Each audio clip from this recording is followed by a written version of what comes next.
we'll give them da'wah. They wanna know what a Muslim does, we'll give them da'wah. When they wanna hate on our deen, we'll give them da'wah.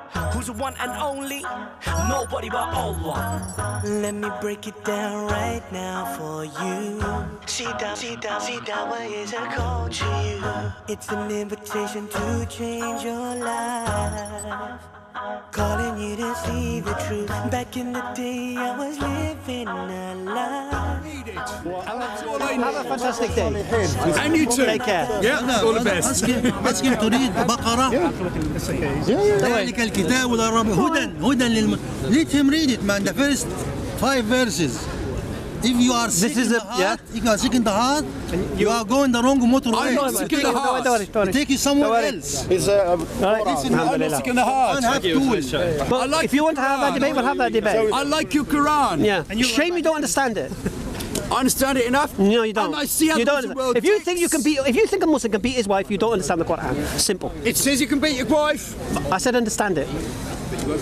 So do you understand the Torah better than the Quran? Yeah. So 1818, who's referring? Which prophet is referring to? 1818. In the Bible. What do you mean 1818? Deuteronomy 1818. And this is the lesson. Who's mentioned there? I've memorised the entire you want a Torah. It's a debate? big book, not your small Quran. The Torah is 6 times larger. No, what I'm saying is this. Just the Quran says something. Just because it says you have to understand what it's saying to you. It's basically saying you can't beat your wife, even in a crime of passion. But isn't that a weird way of saying it? Wouldn't it be better to say you can't beat your wife rather than you can't beat your wife? If the objective was not to beat your wife. Okay. Divorce her, fine, but don't beat her. Basically, you can do this. Yeah, this is the symbolism of it. Okay. Did everyone see that? He just assaulted me. Anti-Semitism. You beat him! You beat him! It's to show the level He's not you're even at. your wife. So when you admonish her, you separate from her bed. Imagine a crime of passion. You know, you can find your wife. Does this mean we're married? Give me the WhatsApp. No, thank God. So basically, if you come out, if it's a crime of passion, for example, incident, and you find your wife in bed with a neighbour, you admonish her. You say, "What have you fucking doing with the geezer?" Yeah. Then you have to, "I must sleep in your bed anymore." Yeah. Then after that, if you're still no reconciliation, and she's still messing around, that's when the symbolic.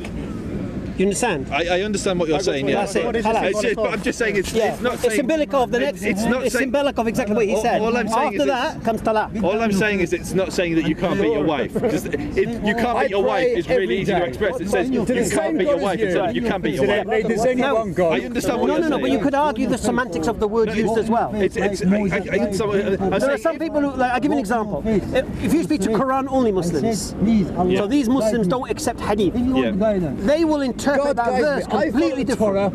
And I do. They won't even use the word beat. I don't have a problem. They say the Arabic word can mean something else. So so they don't even have the issue of I think it's really sad there is no that beating. That's fine, but you understand that. No. I understand Islam as the Prophet Muhammad taught us, and he said, with regards beating of wives, if you can't cause pain, and you can't hit the face, and you can't leave a mark, you can't beat your wife. Salah. Simple. Okay, I get that, but I'm just saying, if the message was don't beat your wife, wouldn't it have been much easier to explicitly say as a law, not as meaning something else, but to say you can't beat your wife? But then what does the tap symbolise? I get what you're saying. pretty much nothing, actually. No, it means after that is divorce. That's what it means. Why to go straight to divorce? But because it's stages, isn't it? Brother Hamza, can I say? Brother Hamza, I want to make a really important point on this.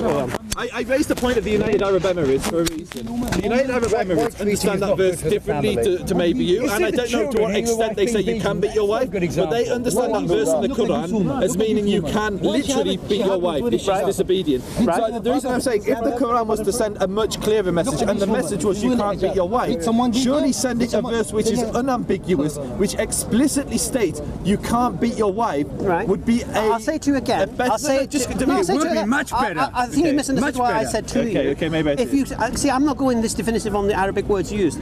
If you speak to a Quran, and they're interpreting that when she does disobey her husband, that means you can discipline her. I'll say to you again. Right, first thing, so I know that you believe that, and I know that Brother Hamza doesn't beat his wife either. No, but I don't speak on behalf of the United Arab Emirates. I don't even know which fatwa you're talking about. I don't know who give that fatwa. I don't even know how valid it is. I don't know who accepts there's it. one Supreme Council which basically sits... Are you saying the law of United Arab Emirates is you can beat your wife? Because I think you're wrong. Yeah, okay, so we can pull that up. I can bring you the thing. I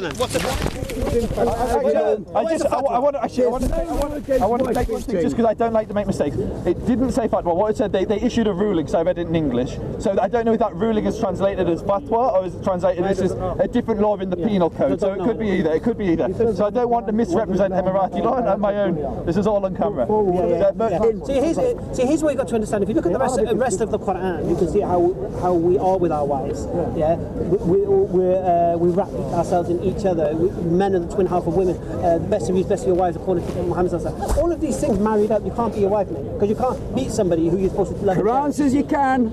But you misunderstood it. Quran says you can. It's not a good book then, is it? It's not a good book. It's not my fault. You think you can interpret things. You have no ability. I didn't write it. It's not my fault. It says you can beat your wife. You're tempted to understand it. Quran should have made it an important thing like that. The Quran should say so. An important thing like that, you should seek proper understanding of. No. God should give understanding. God should tell you about wife beating, a thing like that. He does. Speak to his messenger. He does. Of all the Jews I know, by the way, he's the one with the least agenda. I don't follow the Quran. He actually has very nice things to say about Islam and the Quran, and he thinks they're potentially divine. So it's yes, I believe the Quran is divine. You're actually arguing with someone who's maybe more on your side than I believe the Quran is divine. You do? Yeah, absolutely. So is the Christian Gospel, so is the Jewish Torah. Yeah, all three were divine. Why do you believe that? All three. I believe it, yeah. It's all right, you don't have. No, why do you believe that? Yeah, I do. Why do you believe the Christian Gospel? I think religions are a personal thing. I personally, I pray a lot.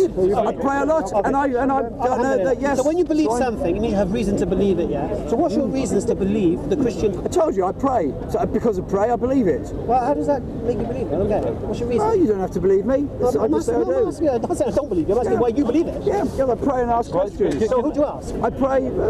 So you're telling me you've prayed to God and said, God, are the Christian Gospels from you? You've done that? Yeah. And what did he answer? I'm not going to get into detail. You're going to pray it for yourself.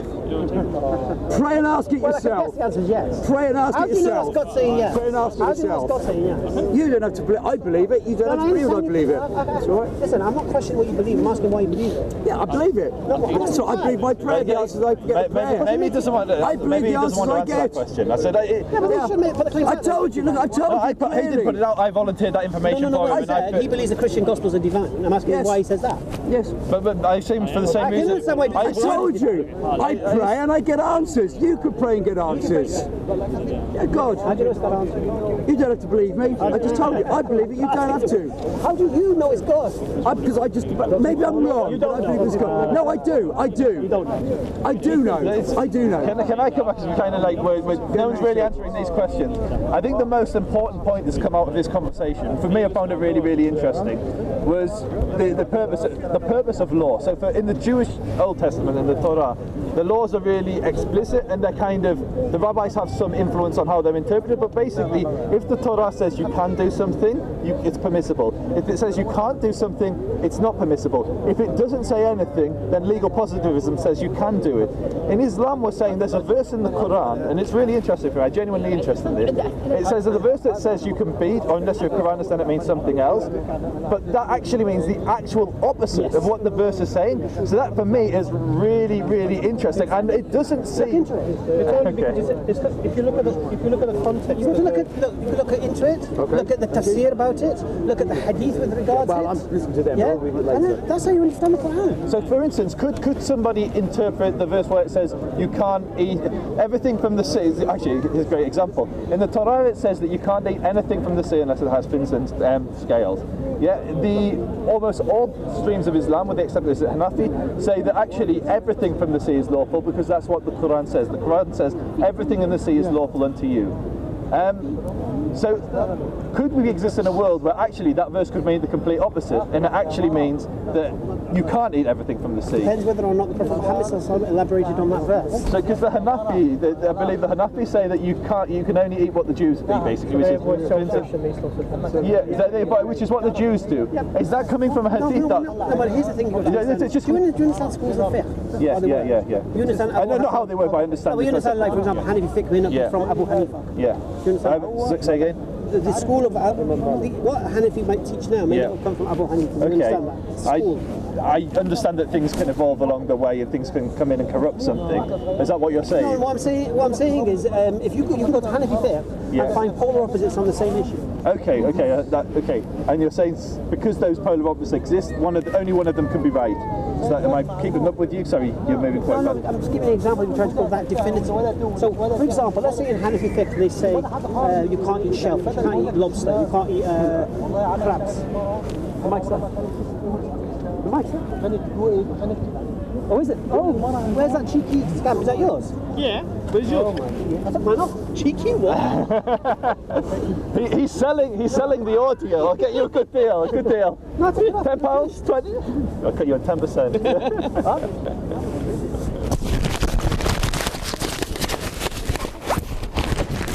I'd finished with them. I didn't know he was going to start going on about flipping shellfish. No. The only reason I brought it up is because look at this. I didn't even do it. Anyway, so what I would say, like I said to you, just as I would question United Arab Emirates if they've actually said you can beat your wife, I would question in Hanafi fiqh, why do you, if the Quran says you can eat what's in the sea, why do you go against that and think you can't eat prawns and that? I understand the rationale. Great. Can we just pause that, because that's exactly my point. Yeah. So if you can understand, you question the Hanafi of why they can say actually you can't eat these food when the Quran explicitly says you can. Does that not apply to wife beating? No, because what they might have done. No, because just let me. No, because what you're saying is because the Prophet ﷺ was definitive on it. So you're saying because a hadith exists which says you can beat your wife? No, the hadith says. No, the hadith says you can beat, but it gives constraints. Which you can't. The Quran says you can beat, but you're saying the message. What type of? Okay, just beating. Can I just please? I've listened patiently. You're saying that the message behind that Quran is that you can't beat your wife. That was what you said. That's what you had the huge debate about. You said the purpose of that verse. No. What I said is I say. Okay, maybe I said he implied the Quran doesn't set a limit to regards the beating. Yeah. Yeah. Which means if someone just reads the Quran and they think they can beat your wife, they think they could beat your wife as much as you like. Did I mishear you? Because I thought you said, maybe I misheard, and it'll be on camera. But did you say the purpose of that verse was to show that you can't beat your wife? Because that was what. No. Perfect. Okay, sorry, I probably No, you implied that. No, basically what I'm saying to you is this: if the Quran says you can beat your wife, right, and somebody misused the Quran and they interpret it as he interprets it, if he ever became a Muslim, he thinks he can beat his wife, for example. I don't. Right, okay. Well, you just said you did. I wouldn't become a Muslim and I wouldn't beat my wife. No, you just said you could, though, according to the Quran. Oh, I could. So what did I just say? I could. So I just said. I wouldn't. So what did I just say? Let's say I would. I just said if he became a Muslim, he would believe the Quran allows him to beat his wife if he chooses to, as much as he likes.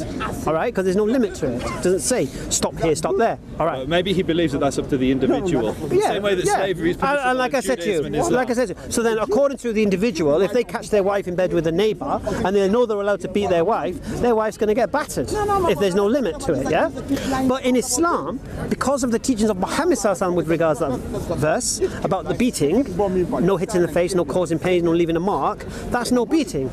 So a man is not at liberty then to beat his wife as he likes, Basically, the Prophet ﷺ used the word. It's funny. Someone just give me a miswak. It says it's like using a miswak. Yeah. This is a miswak. But they used to be a bit bigger than that as well. Maybe a little bit. Now, if I was to beat you with this, and I can't cause you pain, I can't hit you in the face, nor can I leave a mark. If it was like that little gentle stroke you gave me before, then definitely. So if I can't hit the face, because I can't poke you in the face, right? I can't leave a mark, nor can I cause you any pain. Can you define that as a beating? How far can you possibly go? So is it right? Can you or not? So what's the reason? The question is, what's the reason? I agree. Right. The hadith, right. So what will this then? What will this be then? No, I'm not. What will it be? Be like final warning. To be honest, if I did that to my wife when she was really annoyed at me, that would probably result in me. Now here's the thing: Now here's the funny thing. There's no prohibition on women beating their husbands. You know that, don't you? Anyway, right? You know, I think Egyptian men are the most abused men in the world. You know that? They say that, innit? Egyptian men, their wives beat them, man. Statistics coming out of Egypt, the Tahir Square and things like that. I wouldn't believe all that either. It's one of the most abusive countries. I'll say it again to you: the most abused husbands in the world are in Egypt. Okay, just so you're aware of that. Okay. So what could this be? Feminists watching this, please message me with those statistics. Okay. So what could this be? Nothing more than I'm letting you know I'm letting you know you're at your limit with me, and anything like this again, we're finished. To be honest, that's a little bit weird. If I'm in a huge debate with my wife, we're really like, she's No, it's cheated got to on be on me, that. It's got to be she's on done that. everything, and then I get my little toothpick out. No, don't forget. Oh, Here's got the it. No. toothpick out, she's got the So here's toothpick the out. problem, you see. You've ignored the steps. This is what prevents a crime of passion, you see. First thing, you can admonish her. What you're doing. You discuss with her What's going on? Which takes time. Right? You're not gonna have And then you separate yourself from her bed. So you don't sleep in the same bed as her now. But it's not just one off. And It's then, over time. now you know. Truthfully, like, with the greatest respect, and I don't mean to disrespect Islam here, but if I'm in like a huge thing about the, like, she's been cheating on me, she's stealing all my money, we've sat down, we've had a serious talk, and like I'm in tears, she's in tears, and then I pull out my toothpick and stroke her arm. That's a little bit weird. Okay. Did I say to you? You have to pull out a toothpick? I No. thought that's what this was. No. I said I likened it to it. I like that you carried this round, by the way. I just got someone give it to me today, alhamdulillah. I'm glad they give it to I me. was going to say, I hope this is So a people can reflection of see your the beating that we can give. All right, that's just to symbolise. It didn't say use a. The Prophet ﷺ didn't say in the hadith, go get a miswak and use a miswak. You see, he likened. That's the heaviness of it. That's the lightness of it. Yeah. All right. Okay. So that's that. So we know the Prophet ﷺ has gone definitive on wife beating. So there's no. Now, if someone wants to come and say you can beat your wife excessively, you can give her black eyes, you can punch her in the face, you can cause pain. I want to know why they're ignoring the Prophet Muhammad ﷺ. Can I ask a question? Because Wait 1 second. No. Okay, No. sorry. Okay, No more questions right now. No more questions right now. Okay. No more questions right now. he's going to bring out the toothpick in a minute. Not at all. You're not my wife. Don't worry about that, mate. That's a shame, All right? 'cause Don't need no toothpicks with you, mate. We make I'm only joking. beautiful children. We make beautiful children. So anyway, children. I think there'll be ginger in it. Anyway, so basically, that's that. So there is no other way to really look at that verse. Okay, can I ask one question about these things? Because I was told, probably by the wrong people, that these used to be a lot bigger. How big is your mouth? Because they're used for two. To be honest, Okay. Go, give me this. Let's say it used to be like this. Okay, let's use this as an example. Let's say this was the miswak. Just going to step back like I put it in camera. There we go. All right. Now I'm going to beat you with this. I can't cause you pain. I can't leave a mark, nor can I hit the face. Can I? Okay. All right. There is no difference whether it's this big or this big. Okay. I still can't cause you So pain. can I ask a question on? Bismillah. Can I just explain to you what the symbolism is? Yeah. No. Careful. Joseph. I would say Joseph. No, he's going to go definitive now for you on the symbolism. I just want to explain what the symbolism is of, because we're talking about symbolism, but what does it symbolise?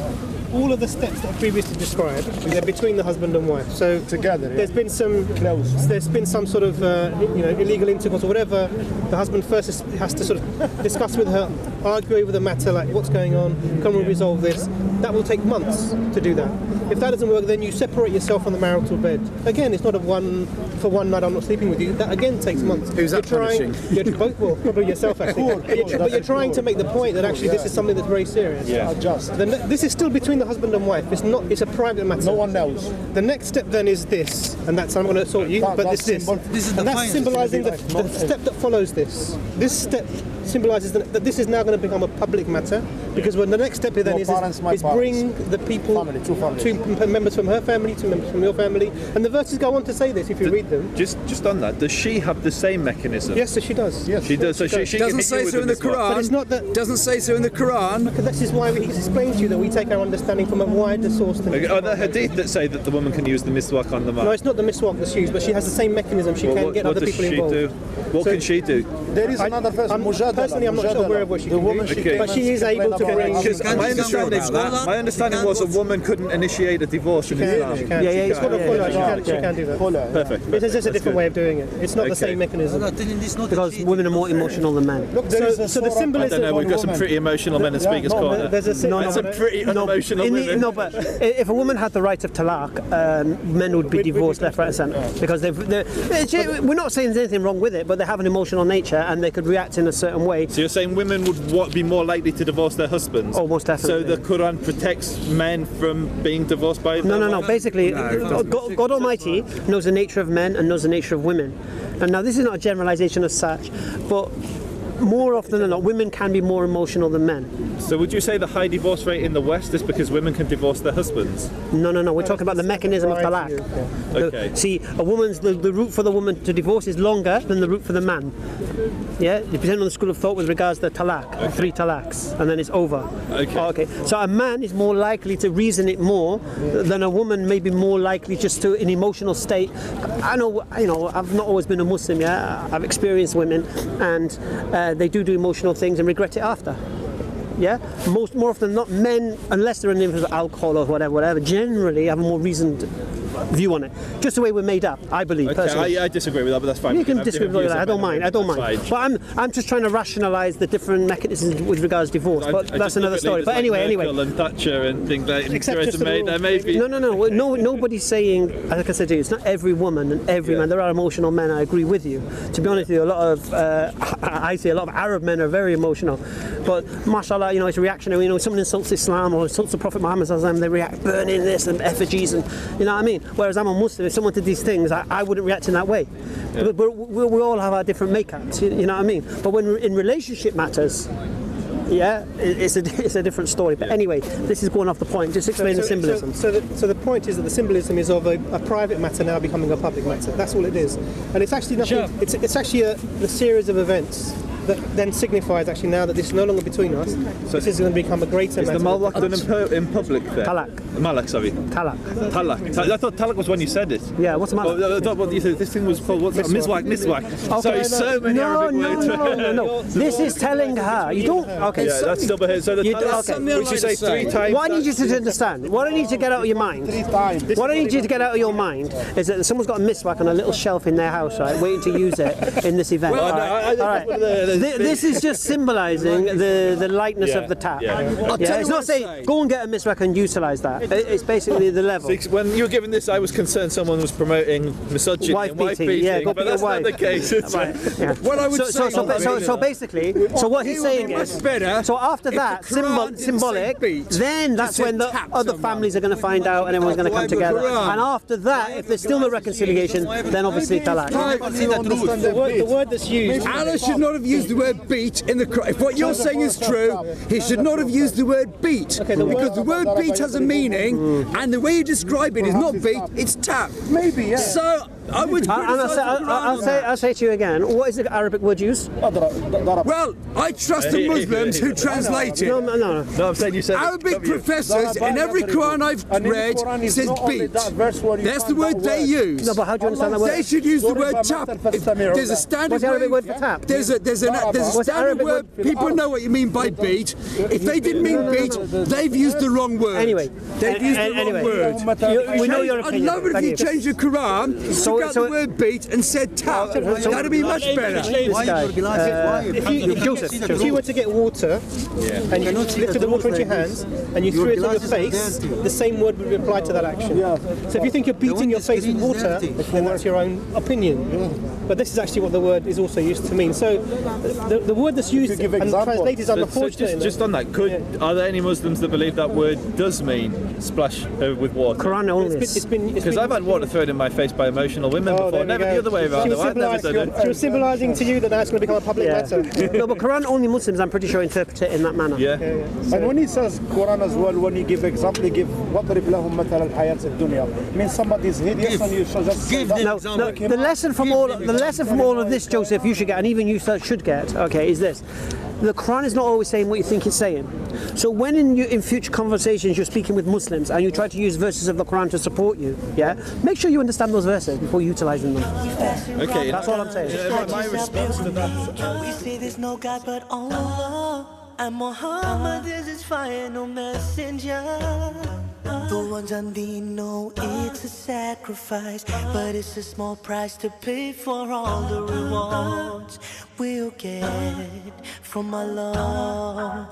Inshallah. They wanna know about Islam, we'll give them da'wah. They wanna know what a Muslim does, we'll give them da'wah. When they wanna hate on our deen, we'll give them da'wah. Who's the one and only? Nobody but Allah.